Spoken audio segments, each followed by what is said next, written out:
তোমার এত বড় স্পর্ধা, আমার বোনকে তুমি বিয়ে করতে চাও? আমি কিসে অযোগ্য বলুন ভাইজান?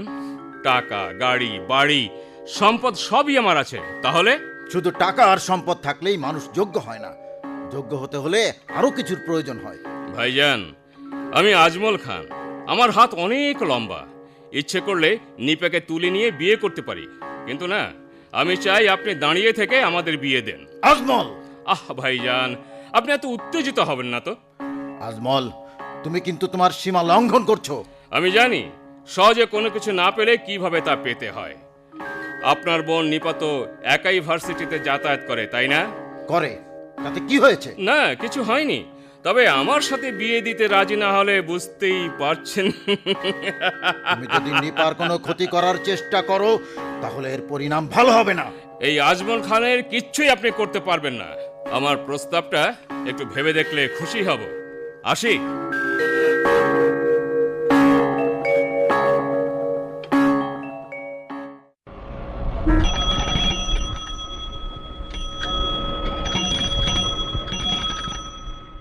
এভাবে লুকিয়ে লুকিয়ে আর কতদিন প্রেম করবো রাসেল? চাকরিটা পেলেই তোমাকে লাল টুকটুকে বেনারসি শাড়ি পরিয়ে বউ করে ঘরে তুলে নেব।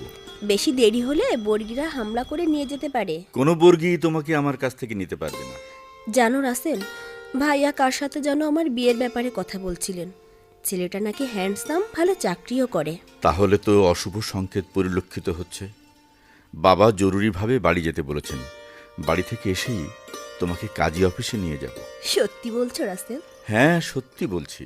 জানো রাসেল, মাঝে মাঝে ভাবি কখন আমাদের বিয়ে হবে, সংসার করব, আমাদের ঘর আলো করে ছোট্ট সোনামণি আসবে, সারা বাড়ি গুটি গুটি পায়ে ঘুরে বেড়াবে।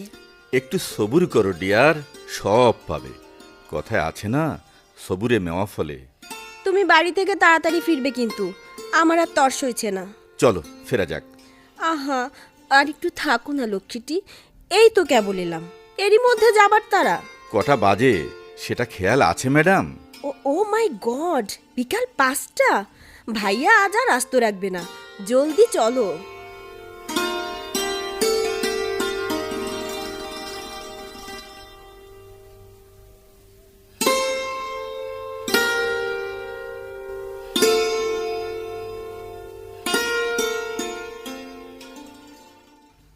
নিপা, তুই একটু সাবধানে চলাফেরা করিস বোন। কেন, কি হয়েছে ভাইয়া? আমজাদ খানের ছেলে আজমল খান এসেছিল তোর বিয়ের প্রস্তাব নিয়ে। কত বড় সাহস বলতে পারিস? একজন বকে যাওয়া ছেলের এত বড় স্পর্ধা! যাবার সময় আবার হুমকি দিয়ে গেছে। তুমি কোনো চিন্তা করো না ভাইয়া, আজমাল আমার কিচ্ছু করতে পারবে না। হ্যাঁ, আমি কলেজে যাব, তুই দরজাটা বন্ধ করে দে। ঠিক আছে ভাইয়া।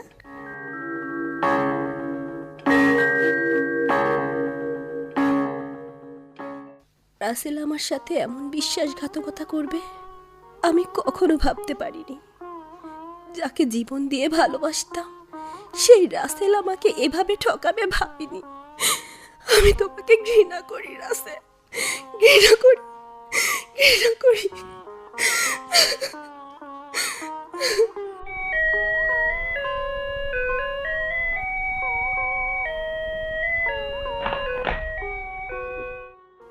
আপনি? আমি আজমল খান। ফুয়াদ ভাইজানকে বাসায় আছেন? না, ভাইয়া বাসায় নেই। আমি কি ভেতরে একটু বসতে পারি? না, আপনি পরে আসুন।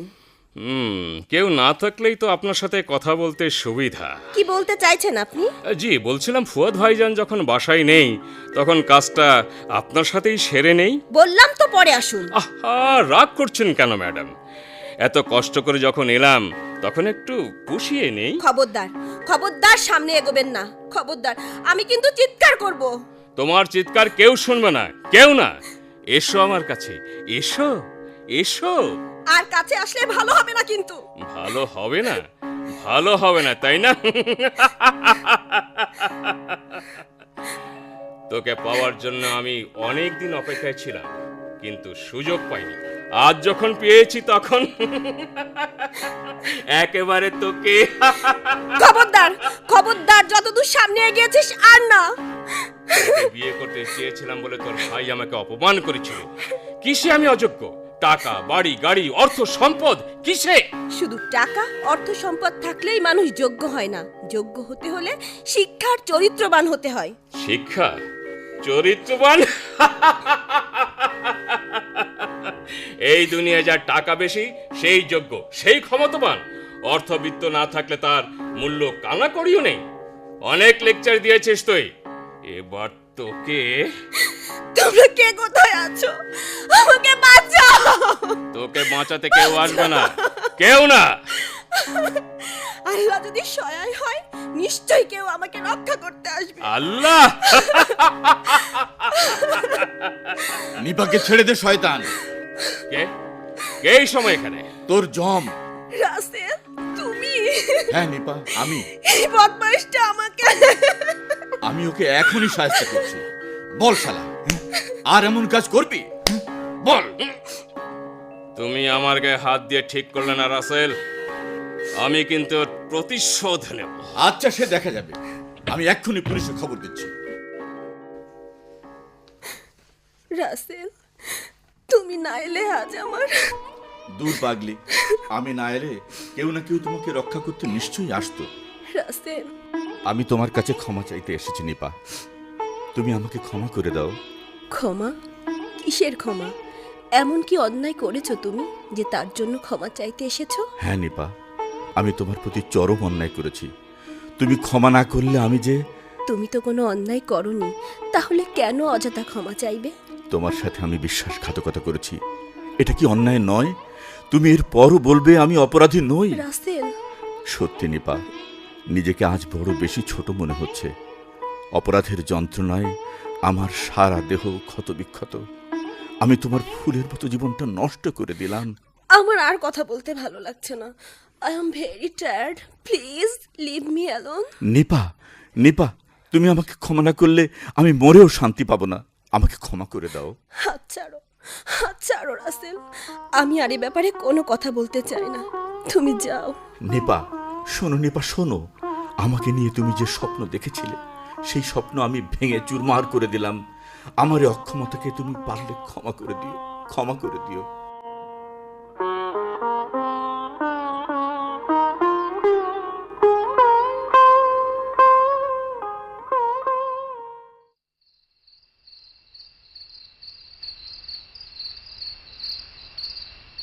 না ভাইয়া, আমি আর এখানে থাকবো না। আমার বিদেশ যাবার ব্যবস্থা করো। রাসেলের উপর রাগ করে কেন এভাবে পালিয়ে যেতে চাস? রাসেল উপরও রাগ না ভাইয়া, এমনিতেই এখানে থাকতে আর ভালো লাগছে না। অনল আর লাবণ্যকে ছেড়ে কি করে থাকবি তুই? হয়তো কষ্ট হবে, তারপরেও আমি বিদেশ চলে যাব। নিপা, জীবন বড় কঠিন রণক্ষেত্র। এখানে প্রতিটা ক্ষেত্রে খুব সাবধানে পা ফেলতে হয়। হিসাবে ভুল হলে পরাজয় নিশ্চিত। জীবন যুদ্ধে আমি হেরে গেছি ভাইয়া, আমি হেরে গেছি, আমি হেরে না, গেছি। তুই হেরে যাস না। একবার হারা মানেই সারা জীবনের বিফলতা নয়। তোকে শক্ত হতে হবে, নিজের পায়ে দাঁড়াতে হবে, প্রতিবাদ করতে শিখতে হবে। আমি যে নারী ভাইয়া। নারী বলে নিজেকে অসহায় ভাবলে চলবে না। তোকে কঠিন হতে হবে। পড়ে পড়ে মার খাওয়ার দিন শেষ। তোকে প্রতিবাদী হতে হবে। ভাইয়া, অনেক রাত হয়েছে, ঘুমোতে যা। যাচ্ছি ভাইয়া।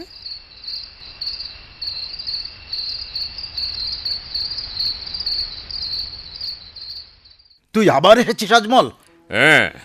আরে ভাইজান, রাগ করছেন কেন?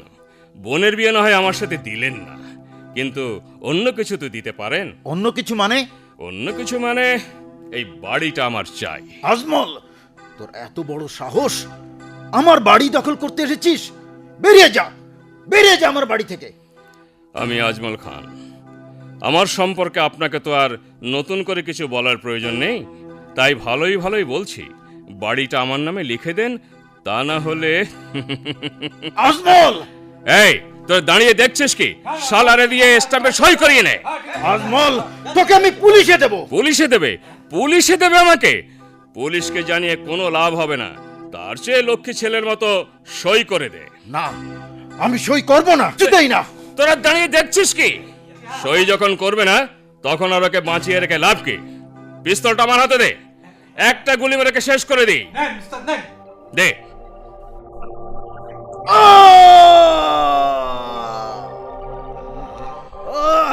আজমল, তুই এ কি করলি?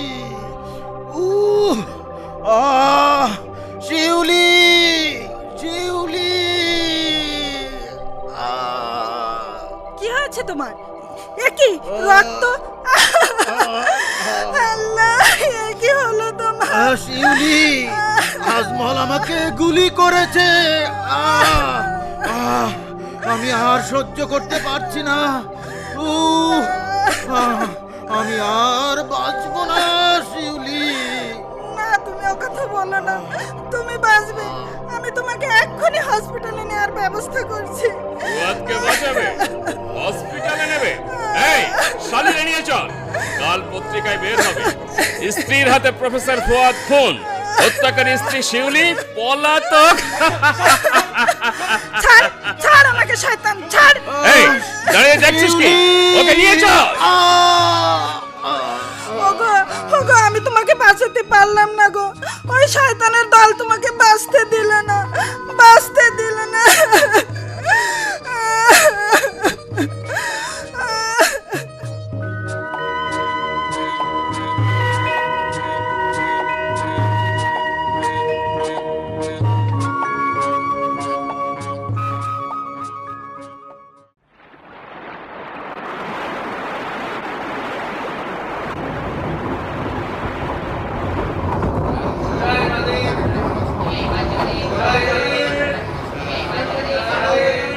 সেই কখন থেকে যশোর রেল স্টেশনে বসে আছি। স্টেশন মাস্টার জানিয়ে দিলেন রাত 10টার ট্রেন অনিবার্য কারণে বাতিল করা হয়েছে। কাল সকালের আগে আর কোনো ট্রেন নেই। এদিকে খুলনায় যাওয়া জরুরি। বাসে যাব তারও কোনো আশা নেই, কারণ পরিবহন শ্রমিকদের অনির্দিষ্টকাল অবরোধ চলছে। সারাদিন অবিরাম বৃষ্টি। বিপদে প্রকৃতিও যেন আনন্দ পায়। চা খেতে ইচ্ছে করছে। স্টেশনে চা কফির কোনো দোকানও খোলা নেই। ট্রেন আসবে না জানতে পেরে টি স্টলগুলো বন্ধ করে সবাই চলে গেছে। ওই পাশের বেঞ্চিতে বসে একটু বিশ্রাম নেই। ট্রেন আসবে না বলেই তাই একে একে সকলে স্টেশন ছাড়ছে। ঘন ঘন লোডশেডিংয়ে বিদ্যুৎ আসছে আর যাচ্ছে।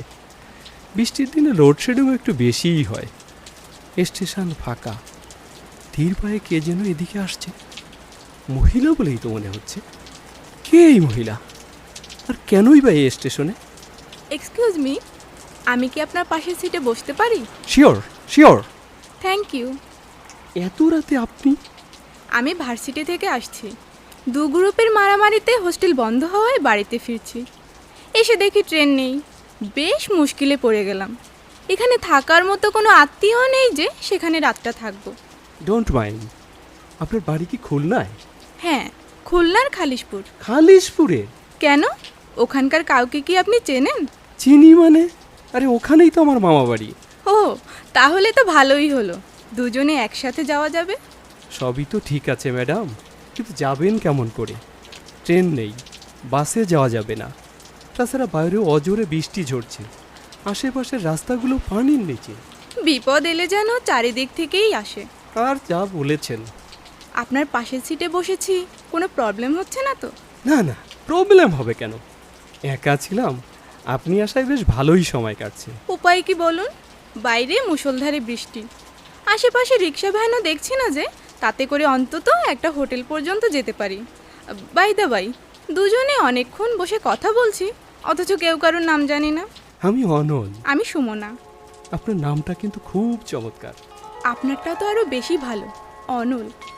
নামটা যেন কোথায় শুনেছি, খুব ফেমাস নাম আপনার। ফেমাস আর হতে পারলাম কই? অনেকক্ষণ ধরে বসে আছি, একটু চা কফি খেতে পারলে ভালো হতো, কিন্তু কোনো টি স্টল তো খোলা নেই। আপত্তি না থাকলে আমি কফি খাওয়াতে পারি। আপনার কাছে কফি আছে এতক্ষণ বলবেন তো? কখন থেকে যে চায়ের তেষ্টা পেয়েছে। এই নিন কফি। দিন দিন, কতক্ষণ যে কফি পান করি না। সুন্দর কফি খাওয়ানোর জন্য আপনাকে অসংখ্য ধন্যবাদ মিস সুমনা। আপনাকেও ধন্যবাদ। আরও একটু দেই, এখনো অনেক রয়েছে। কোনো আপত্তি নেই, দিন। আচ্ছা মিস সুমনা, এই ঝড় বর্ষার রাতে আলো আধারের লুকোচুরিতে আপনার ভয় লাগছে না? ভয় লাগবে কেন? আপনি তো আমার সঙ্গে আছেন। কিন্তু আমি তো আপনার ক্ষতিও করতে পারি। সব মানুষ কি ক্ষতি করতে পারে? বৃষ্টি থেমে গেছে, চলুন যাওয়া যাক। আচ্ছা চলুন।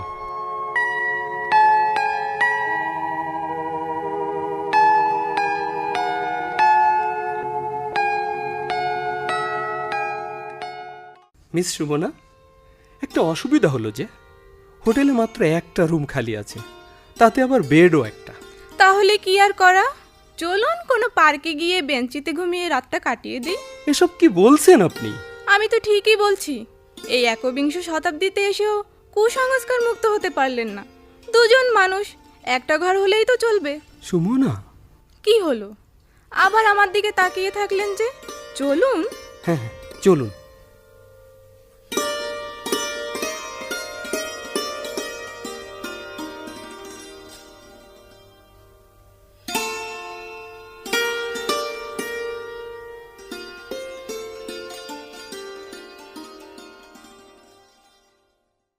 মিস্টার অনল, আমি ড্রেস চেঞ্জ করব, একটু ওদিকে ফিরুন।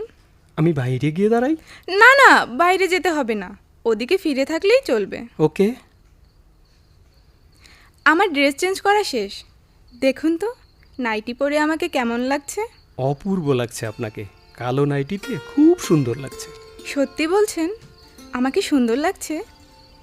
সুমনা আসলে আমার কাছে কি চায়, ওর উদ্দেশ্যই বাকি।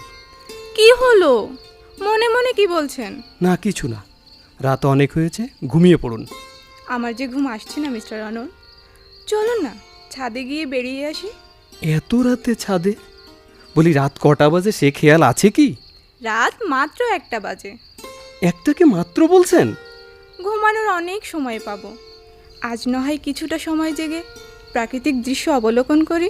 রাত জাগার যখন এতই ইচ্ছে তখন চলুন।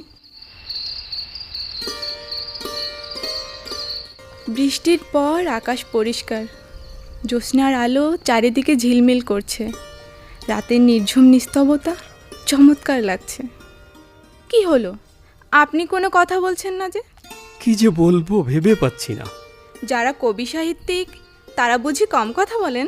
কবি সাহিত্যিক? মিস্টার অনল, আপনাকে দেখে আমি প্রথমেই চিনেছিলাম। আপনি আমাকে চিনেছিলেন? হ্যাঁ গো হ্যাঁ, চিনেছি। আপনি বিখ্যাত উপন্যাসিক অনল চৌধুরী। আমি আপনার সবগুলো উপন্যাস পড়েছি। খুব ভালো লেখেন আপনি। এক কথায় বলতে পারেন আপনার লেখার প্রেমে পড়ে গেছি। উপন্যাসের প্রেমে পড়েছেন ঠিক আছে, ভাগ্যিস আমার প্রেমে পড়েননি। এমন হ্যান্ডসাম যুবকের প্রেমে পড়তে কতক্ষণ? সে সৌভাগ্য কি আমার হবে সুমনা? অনল, সত্যি আমি তোমার প্রেমে পড়েছি। আমি তোমাকে ভালোবাসি। সুমনা। হ্যাঁ অনল, যখনই তোমার লেখা উপন্যাস পড়ি তখনই তোমাকে দেখতে ইচ্ছে হয়। তোমার ঠিকানায় বেশ কয়েকটা চিঠিও দিয়েছি, জানি না পেয়েছো কি না। সরি, আপনাকে আবার তুমি বলে ফেললাম।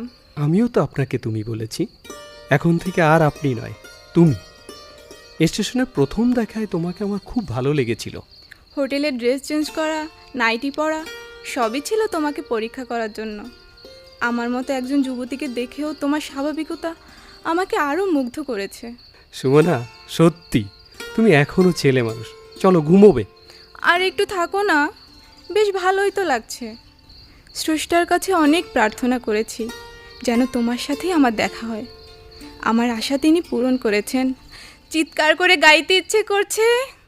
শাওন রাতে যদি স্মরণে আসে মোরে, বাহিরে ঝড় বহে নয়নে বাড়ি ঝরে, ভুলিও স্মৃতি মম নিষিদ্ধ স্বপন সম, আচলের গাথামালা ফেলিও পথ পরে, বাহিরে ঝড় বহে নয়নে বাড়ি ঝরে। কি হলো, থামলে কেন? ভালোই তো লাগছিল। ভালো না ছাই, এই হেরে গলাকে ভালো বলছো? সুমনা, আমাদের আবার কবে দেখা হবে? তুমি যখন চাইবে। শুধু আমি চাইলেই কি হবে সুমনা? চলো ভেতরে গিয়ে কথা বলি। হ্যাঁ চলো।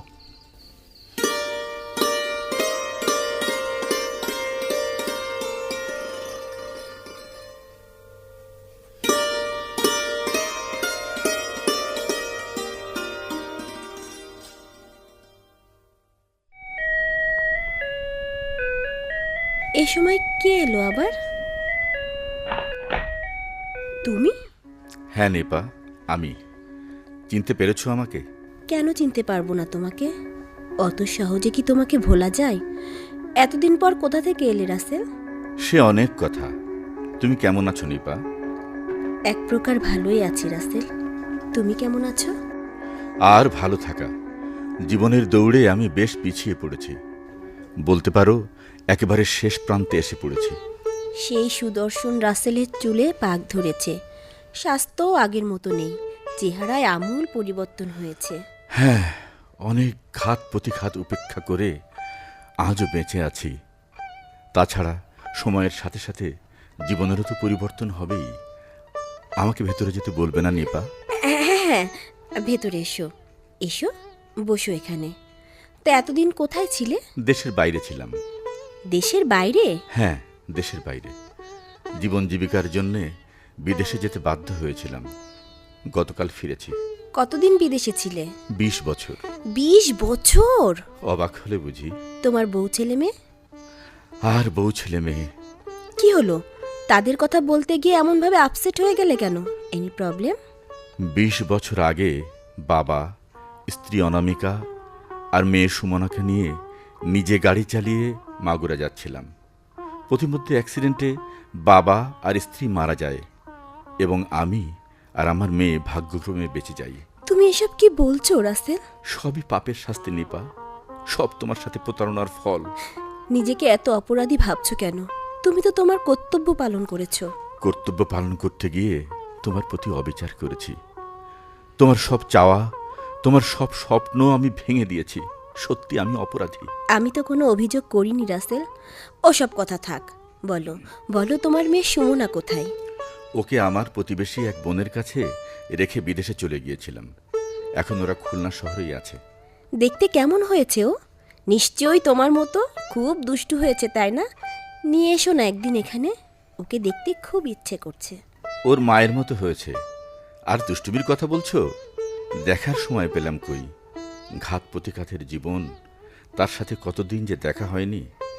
এবার তোমার খবর বলো। কি জানতে চাও বলো? তোমার স্বামী, সংসার, ছেলে মেয়ে। স্বামী, সংসার? কি হলো, হাসছো যে? রাসেল, ওই যে ফটো দেখছো, ও আমার ছেলে অনল। আর স্বামী, তার কথা না হয় আজ নাই শুনলে? নিপা, তুমি আমাকে বোকা বানাচ্ছ।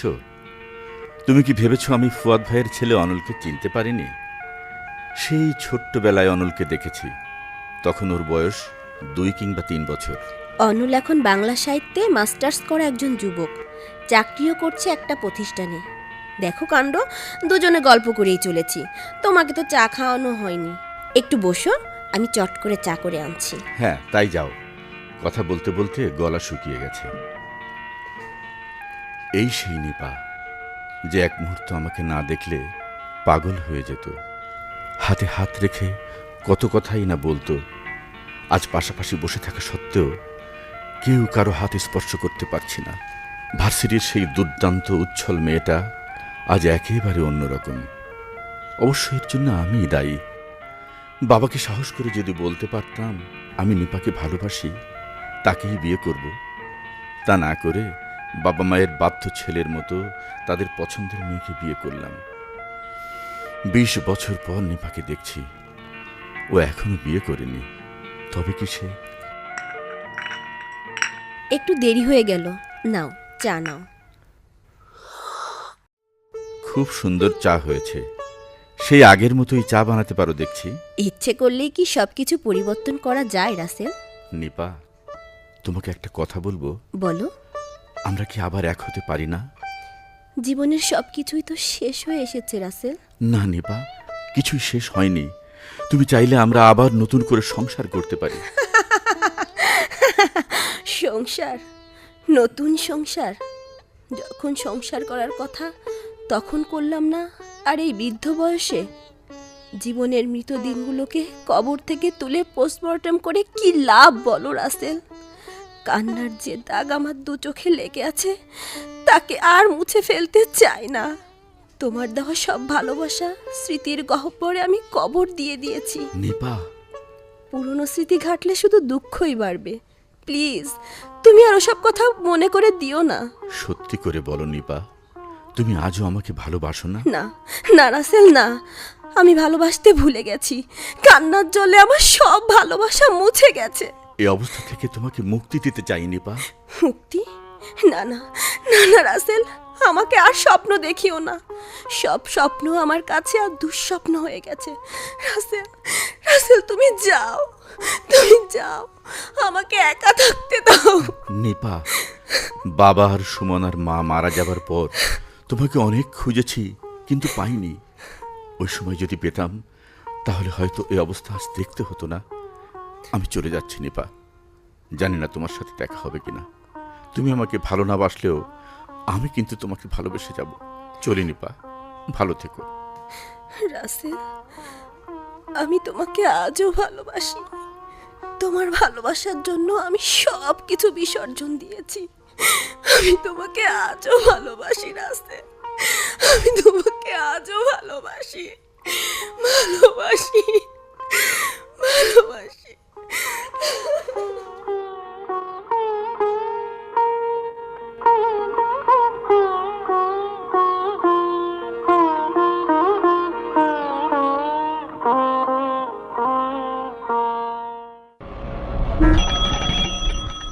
পথ ছাড়ো রিটা, যেতে দাও আমাকে। পথ ছাড়বো? যেতে দেব? অনল, তুমি আমার ক্লাসমেট, একই সাবজেক্টে পড়েছি, হয়তো তুমি আমার থেকে ভালো রেজাল্টও করেছো, তাই বলে আমাকে এড়িয়ে চলতে পারো না। আমি ব্যস্ত আছি রিটা। তুমি একজন নামকরা সাহিত্যিক, দেশ জোড়া তোমার সুনাম, ব্যস্ততা তো থাকবেই। তুমি কি বলতে চাও রিটা? অনল, আমি তোমাকে ভালোবাসি।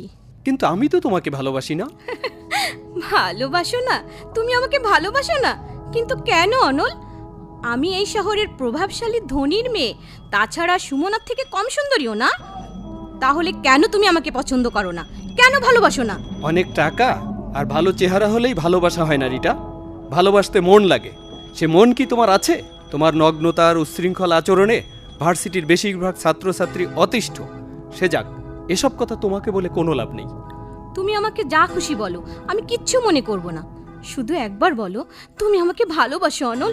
বলো, বলো অনল, বলো। রিটা, ভালোবাসা মনের ব্যাপার, ভালোবাসা জোর করে হয় না। কেন হয় না? টাকা দিয়ে আমি তোমার ভালোবাসা কিনে নেব, এটাই আমার চ্যালেঞ্জ। আরেকটা কথা, যদি তুমি আমাকে ভালো না বাসো, তাহলে তোমাকে থাক, চলি।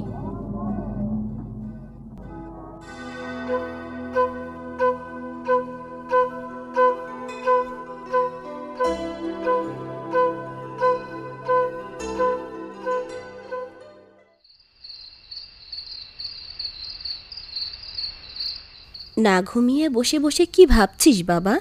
ঘুম যে আসে না ফুপি। লাবণ্য অসুস্থ, অপারেশন করা জরুরি। এ মুহূর্তে এত টাকা কোথায় পাবো বলো? আমিও তো তাই ভাবছি বাবা, কোথা থেকে এত টাকার ব্যবস্থা হবে? কে আমাদের এত টাকা দেবে? কিন্তু টাকা না হলে লাবণ্যের চিকিৎসা কি করে হবে ফুপি? বাবা মারা যাবার পর লাবণ্যকে আদর করে স্নেহ দিয়ে বড় করেছি, তার যদি কিছু... অমন করে বলিস না বাবা, লাবণ্যর কিচ্ছু হবে না। লাবণ্যর চিকিৎসা হবে, সে ভালো হয়ে উঠবে। টাকা না হলে কেমন করে চিকিৎসা হবে ফুপি? আমার কাছে যে টাকা আছে তা দিয়ে লাবণ্যের অপারেশন অসম্ভব। এ মুহূর্তে 10 লাখ টাকা আমি কোথায় পাবো বলো? জানো ফুপি, লাবণ্য যখন ছোট ছিল তখনও আমার হাত ধরে স্কুলে যেত।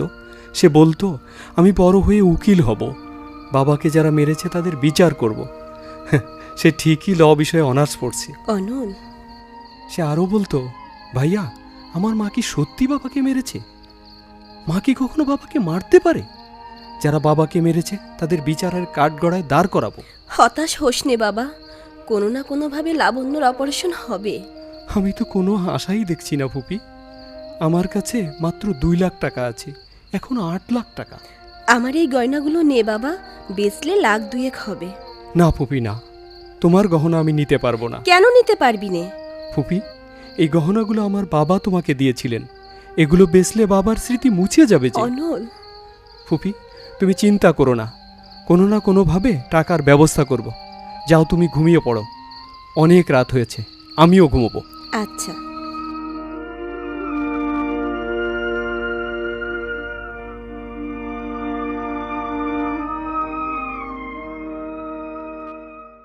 এসো অনল, আমি তোমার জন্যই অপেক্ষা করছি।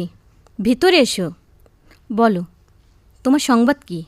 রিটা, আমি বিপদে পড়ে এসেছি, তুমি পারো আমাকে উদ্ধার করতে।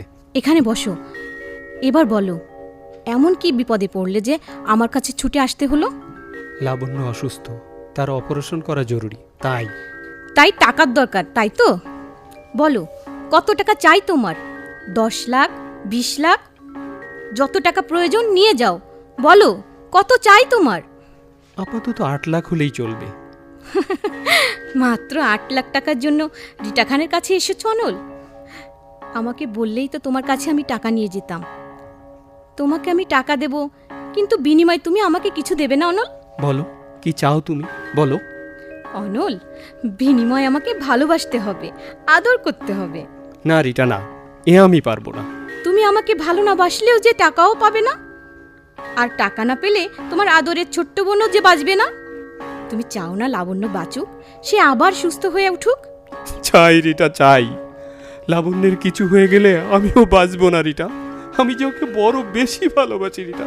বাহ অনল, বাহ! তুমি টাকাও নেবে, আবার আমাকে ভালোও বাসবে না। তুমি বড্ড বোকা অনল। সুমনাকে ভালোবেসে তুমি কি পাবে, কি দিতে পারবে সে তোমাকে? আমি তোমাকে খ্যাতি, যশ, অর্থ সবই দেব, তুমি সুখে থাকবে আমাকে নিয়ে। তারপরও আমি তোমাকে ভালোবাসতে পারবো না রিটা, তুমি অন্য কিছু বলো। অন্য কিছু? সাহিত্যিক অনল, যদি বলি তোমার যত লেখা আছে আমাকে দিতে হবে, আমার নামে প্রকাশিত হবে সমস্ত লেখা, ভবিষ্যতে যেভাবে চাইবো, যা চাইবো তুমি সেভাবে লিখে দিতে বাধ্য থাকবে, বলো রাজি? না রিটা, তুমি এমন নিষ্ঠুর হয়েও না, এ আমি পারবো না। এর চেয়ে তুমি আমাকে। অনল, হয় আমাকে ভালোবাসবে, না হয় লেখা দেবে। রিটা, এ আমি পারবো না। জীবনের সব সাধনার ফসল কিভাবে আমি তোমাকে দেব? প্রতিটা লেখা আমার জীবনের মতো প্রিয়, এগুলো তোমাকে কিভাবে দেব বলো? ঠিক আছে, তুমি যখন সত্য মানবেই না, তখন আর কি করা? তারপরও তুমি ভেবে দেখো, তোমার বোনের জীবন বড় না? হ্যাঁ, ডোন্ট মাইন্ড অনল, আমি একটু বেরোবো, তুমি ধীরে সুস্থে চিন্তা ভাবনা করে আমাকে জানালেও চলবে। ওকে, বাই। আমি এখন কি করব? একদিকে লাবণ্যের জীবন, অন্যদিকে আমার লেখা। আমি আর ভাবতে পারছি না, আমি আর ভাবতে পারছি না।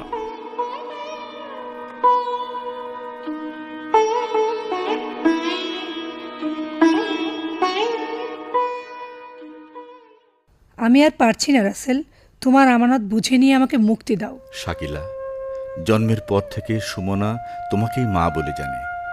তুমি তাকে আদর স্নেহ দিয়ে বড় করেছ। তুমি তার মা, তুমি তার বাবা।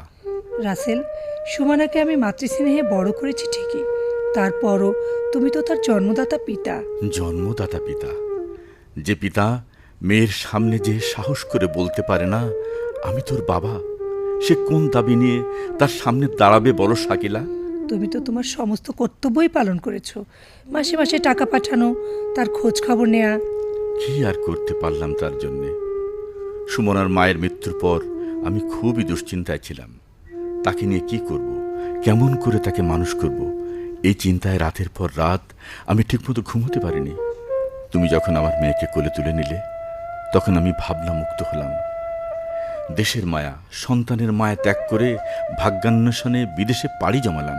তোমাকে কত করে বললাম তুমি আর একটা বিয়ে করো, কিন্তু তাও তুমি তা শুনলে না। নিপাকে ভুলতে পারোনি তাই।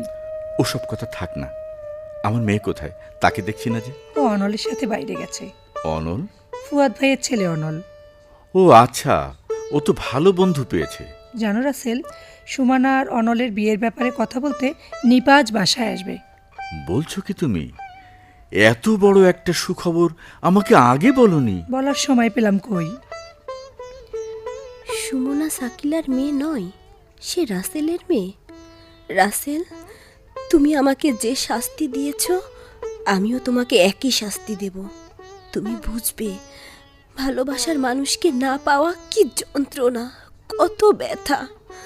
রাসেল, তুমি আমাকে ঠকিয়েছ, সুখের বদলে আমার অশ্রু ঝরিয়েছ। তুমিও কাঁদবে রাসেল। ভালোবাসার মানুষকে না পাওয়া কি নিদারুণ কষ্ট, তা তোমার মেয়ের দুঃখে তুমিও বুঝবে। আমি এখন আসি শাকিলা।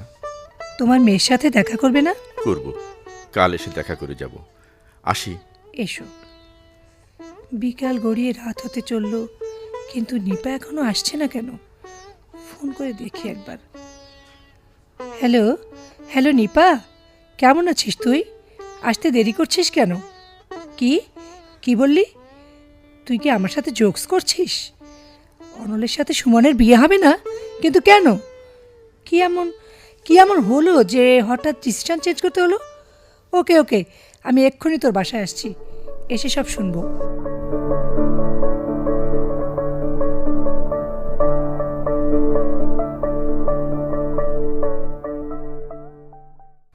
কেমন হয়েছে ফুপি, যে কারণে সুমনাকে ভুলে যেতে হবে? কারণ জানতে চাস না বাবা, শুধু এটুকু জেনে রাখ, সুমনার সাথে তোর বিয়ে হবে না। কিন্তু কেন ফুপি? তাদের বাসায় গিয়ে কি এমন হলো যে ডিসিশন চেঞ্জ করতে হলো? তুই বস, আমি দেখছি। সাকিলা, তোরা? কি এমন ঘটলো যে ডিসিশন চেঞ্জ করতে হলো? এমনি এমনি? আন্টি, আমি কি এমন অন্যায় করেছি যে তার জন্য আমাকে আপনার পছন্দ নয়? কারণ তোমাকে বলতে পারবো না মা, তুমি তোমার মায়ের কাছ থেকে জেনে নাও। মা, মা তুমি বলো কি এমন কারণ যার জন্য আমাদের বিয়ে হবে না? নিপা, আমাদের আর সাসপেন্সের মধ্যে না রেখে ব্যাপারটা খুলে বলো। সুমনাকে নিপার পছন্দ না হওয়ার কারণ আমি জানি শাকিলা। তুমি জানো? হ্যাঁ জানি শাকিলা। নিপা জানতে পেরেছে সুমনা তোমার মেয়ে নয়, সে আমার মেয়ে। তাই মা, মা উনি কি বলছেন? মারে, ও ঠিকই বলেছে, তুই আমার মেয়ে নোস। রাসেল, ওই রাসেলই তোর জন্মদাতা পিতা। মা, মাগো তুমি মিথ্যে বলছো, বলো তুমি মিথ্যে বলছো। জন্মের পর থেকে জেনে এসেছি তুমি আমার মা। তুই যখন ছোট ছিলি তখন রোড অ্যাক্সিডেন্টে তোর মা মারা যান। তোকে নিয়ে তোর বাবা খুবই অসুবিধায় পড়ে। অতঃপর আমি তোকে বুকে তুলে নেই, আমি তোকে মাতৃস্নেহে বড় করি। মা, তুমি তো একবারও বলনি আমার বাবা বেঁচে আছেন। বললে তোর স্বাভাবিক জীবনযাপন ও বেড়ে ওঠা বাধাগ্রস্ত হবে, তাই। মা! হ্যাঁ রে মা, আমিই বলতে নিষেধ করেছিলাম। আয় মা, আমার কাছে আয়, তোকে বুকে নিয়ে আমার তাপিত বুকটা শীতল করি। বাবা!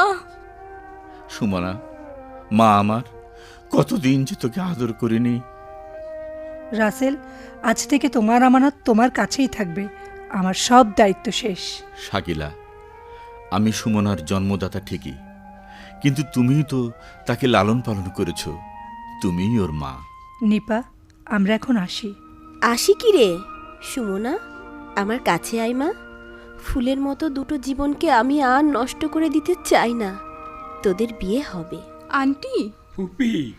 সাকিলা, রাসেল, একটা শুভ দিন দেখে ওদের বিয়ের ব্যবস্থা করো। তাহলে আমরা আসি? আসি মানে কি, শুভ কাজে মিষ্টি মুখ না করে ছাড়ছি না কাউকে।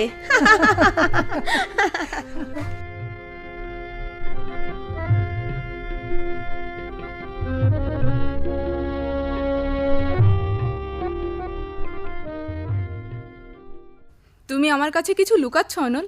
এমন কোন ঘটনা আছে যা তুমি আমায় বলতে পারছো না? ওসব কিছুই না সুমনা। যদি কিছু নাই হয়ে থাকে তাহলে তোমার কোনো লেখা বই প্রকাশিত হচ্ছে না কেন? কি এমন হলো যে হঠাৎ করে লেখা ছেড়ে দিলে? লিখতে আর ভালো লাগে না সুমনা। লিখতে ভালো লাগে না? না এর মধ্যে অন্য কোনো রহস্য আছে? না না, কি আবার রহস্য থাকবে? কোনো রহস্যই যখন নেই তখন আমার একটা প্রশ্নের জবাব দাও তো। প্রশ্ন? বলো, কি জানতে চাও তুমি? লাবণ্যর চিকিৎসার টাকা তুমি কোথায় পেয়েছো? কেন? আমার এক বন্ধুর কাছ থেকে ধার নিয়েছি। বন্ধুর কাছ থেকে ধার নিয়েছো? বন্ধু তোমাকে অত টাকা ধার দিয়েছে? হ্যাঁ হ্যাঁ, বন্ধুর কাছ থেকে ধার নিয়েছি। তুমি আবার এসব জানতে চাইছো কেন? অনল, আমি জানি তোমার পরম বন্ধুটি কে। তুমি জানো? হ্যাঁ জানি, তোমার সে মহান বন্ধু আর কেউ নয়, আজমল খানের মেয়ে রিটা খান। সুমনা, তুমি মন গড়া এসব কথা বলবে না কিন্তু।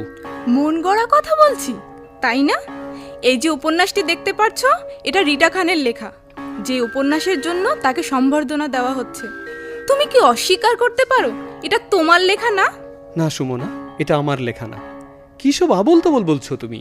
অনল, তোমার মনে পড়ে আমরা যখন যশোরে পিকনিকে গিয়েছিলাম তখন তুমি আমাকে এই উপন্যাসের কাহিনী বলেছিলে? আমিও তোমাকে এই ব্যাপারে সহযোগিতা করেছিলাম। উপন্যাসের চরিত্রগুলোর নাম আমি দিয়েছিলাম। তুমি যদি রিটাকে পাণ্ডুলিপি নাই দাও তাহলে রিটা এই কাহিনী পেল কোথা থেকে? আমি কিছুই জানি না সুমনা, এ বিষয়ে আমাকে আর প্রশ্ন করো না। জানো না? তুমি কিছুই জানো না? যে রিটা শুদ্ধ করে বাংলা লিখতে পারে না সেই রিটা লিখবে উপন্যাস? আমি কালই সাংবাদিক সম্মেলন করে সমস্ত মিডিয়াকে জানিয়ে দেব এই উপন্যাসের উপন্যাসিক রিটা নয় তুমি। না সুমনা, না, তুমি এ কাজ করো না। এতে রিটার যে সম্মানহানি হবে, দেশের মানুষ সি সি করবে। আমিও চাই সবাই তার কীর্তিকলাপ জানুক। সাহিত্যকর্ম চুরির জন্য দেশের মানুষ তাকে ঘৃণা করুক। মানুষের অসহায়ত্বের সুযোগ নিয়ে যারা সম্মান পেতে চায় তাদের শাস্তি হওয়াই উচিত। সুমনা, তোমার টাকার দরকার, আমাকে বলতে পারতে। যত টাকার দরকার আমি দিতাম। তাই বলে নিজের সাধনা, নিজের অস্তিত্বকে এভাবে বিকিয়ে দিলে? আসলে আসলে তুমি আমাকে ভালোবাসো না। ভালোবাসলে আমাকে এত বড় দুঃখ দিতে পারতে না। তোমার কাছে তোমার লেখা যেমন প্রিয়, আমার কাছেও অতি আদরের। সুমনা, তোমার ব্যবহারে আমি খুব কষ্ট পেয়েছি। এতদিনে বুঝেছি তুমি আমাকে কতটুকু ভালোবাসো। সুমনা, শোনো সুমনা, শোনো। চলে গেল। সুমনা, তুমি বুঝতে পারছো না আমি কোন পরিস্থিতিতে পড়ে রিটার কাছে আত্মসমর্পণ করতে বাধ্য হয়েছি।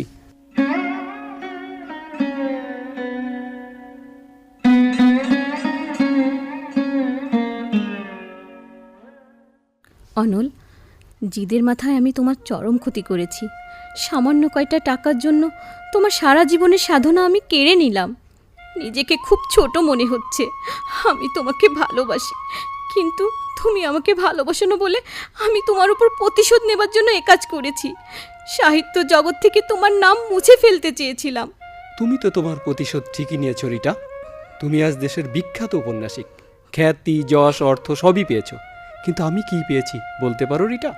সরি অনল, আমি ইচ্ছে করে তোমাকে কষ্ট দিতে চাইনি। তুমি যদি আমাকে ভালোবাসতে তাহলে হয়তো এমন হতো না। আমি সিদ্ধান্ত নিয়েছি, আগামীকাল সংবর্ধনা অনুষ্ঠানে সবার সামনে সব কিছু প্রকাশ করব। না রিটা, না, এ কাজ তুমি করো না। এতে তোমার অসম্মান হবে, মানুষ সিচি করবে, সমস্ত অর্জন বিলীন হয়ে যাবে। অসম্মান? তুমি আমার অসম্মানের কথা ভাবছো? যাক যাক, সব ধুলোয় মিশে যাক। যে সম্মানে কোনো আত্মতৃপ্তি নেই, সে সম্মান, সেই মর্যাদা আমার প্রয়োজন নেই। আমার মতো প্রতারকের এমনই শাস্তি হওয়া উচিত। আজ থেকে তুমি মুক্ত, তুমি স্বাধীন। রিটা,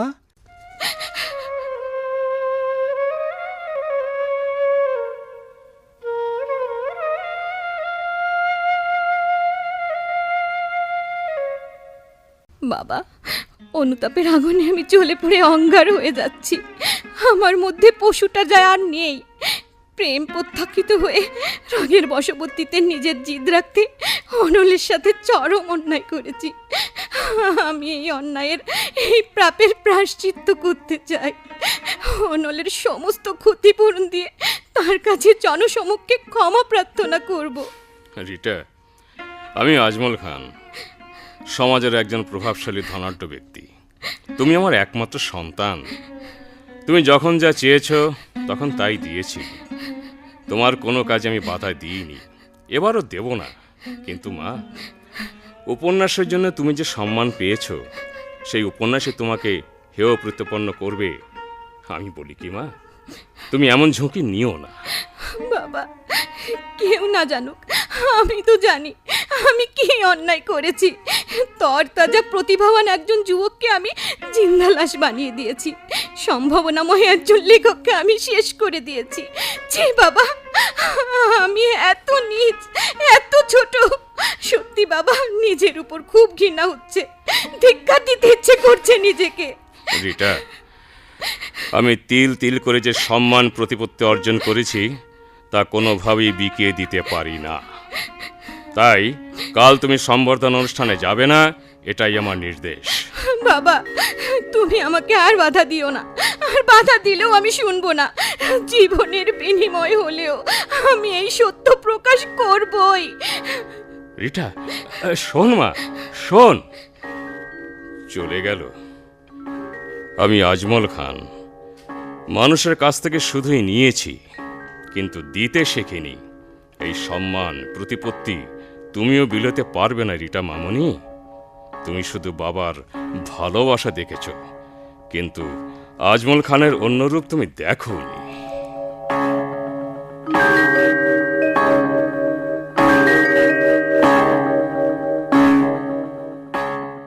কোথায় যে রাখলাম কাগজটা, কোথায় কি রাখি আজকাল মনে রাখতে পারি না। ফুপি, ফুপি, টেবিলের উপর একটা খবরের কাগজ রেখেছিলাম, ওটা খুঁজে পাচ্ছি নে, খুঁজে দিয়ে যাও না। আমি পরীক্ষার খাতা দেখছি বাবা, দেখ কোথায় রেখেছিস, ভালো করে খোঁজ। কই পাচ্ছি না তো। লাবণ্যটাও যা হয়েছে একজন, কাগজপত্র টেবিলে থাকলে কোথায় রাখে তার পাওয়া যায় না। এ কি 20 বছর আগের সংবাদপত্র, বাবার খুনের সংবাদ।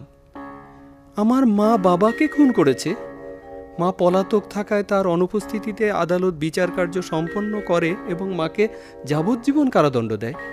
তা কি করে সম্ভব? এর মধ্যে নিশ্চয়ই কোনো রহস্য আছে। এখানে দেখছি ছায়াবীথি ভবন, সে ভবনে বাবা খুন হয়েছিলেন।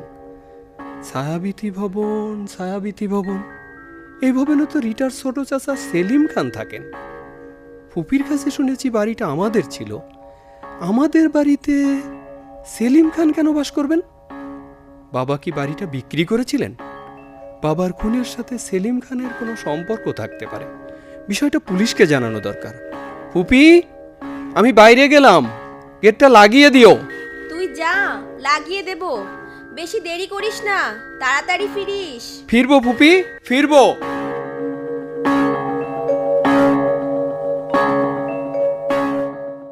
আন্টি শুনেছেন, ফুয়াদ আঙ্কেলের খুনি আজমল খান ও তার ভাই সেলিমকে পুলিশ আটক করেছে এবং অনলের মা শিউলি আন্টিকে ছায়াবিথি ভবনের একটা গোপন কক্ষ থেকে উদ্ধার করেছে।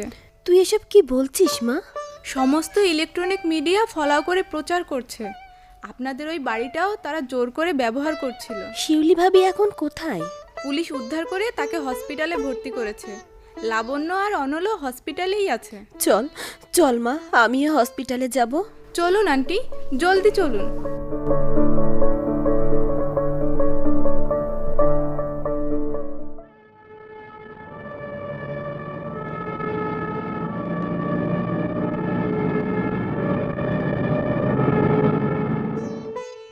তুমি কেমন আছো ভাবি? ভালো আছি। আমার পাশে বসো নিপা, কতদিন পরে দেখা হলো। ভেবেছিলাম তোমাদের সাথে আমার আর দেখা হবে না, ভাগ্যের জোরে আবার দেখা হলো। আমার ছেলে অনল, মেয়ে লাবণ্য, সবাই আমার কাছে। কত বড় হয়েছে আমার সোনামণিরা। এ হলো সুমনা, তোমার ছেলে অনলের সাথে বিয়ে ঠিক হয়ে আছে। তুমি সুস্থ হয়ে বাড়ি গেলে ওদের বিয়ে হবে। এসো মা, আমার কাছে এসো। কি সুন্দর চেহারা আমার মায়ের। আমি সুস্থ হলে তোমাদের 4 হাত এক করে দেব। আন্টি, অনল, সুমনার পাশে একটু বসতো বাবা, দুজনকে পরাণ ভরে দেখি। মা, মা গো। অপূর্ব লাগছে তোদের দুজনকে।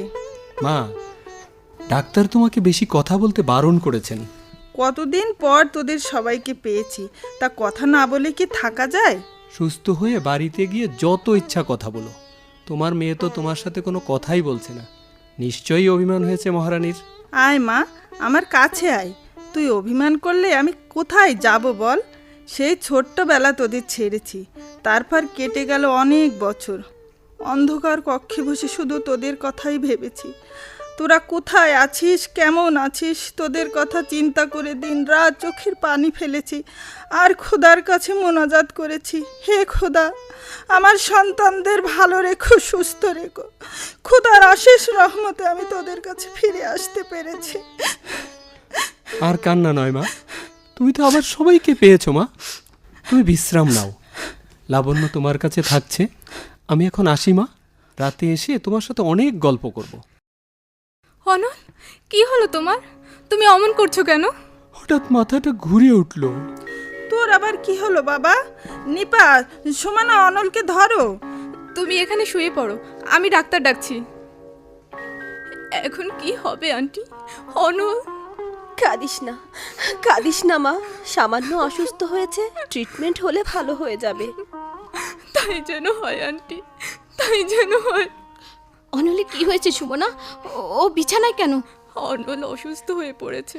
ডাক্তার কি বলেছেন? কিছু টেস্ট দিয়েছেন, রিপোর্ট এলেই অসুস্থতার কারণ জানা যাবে। তোমরা বসো, আমি রিপোর্ট আনতে যাচ্ছি। কি হলো আন্টি, আপনি বসে পড়লেন যে? কোনো খারাপ কিছু? সুমনা, অনল। অনল কি আন্টি? বলুন আন্টি, চুপ করে থাকবেন না, বলুন। অনলের ব্রেন টিউমার। আন্টি না, এ হতে পারে না, এ আমি বিশ্বাস করি না। অনল।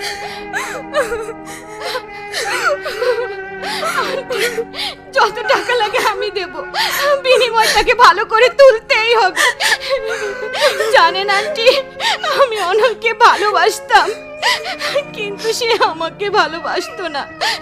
এজন্য আমি তার উপর চরম প্রতিশোধ নিয়েছি।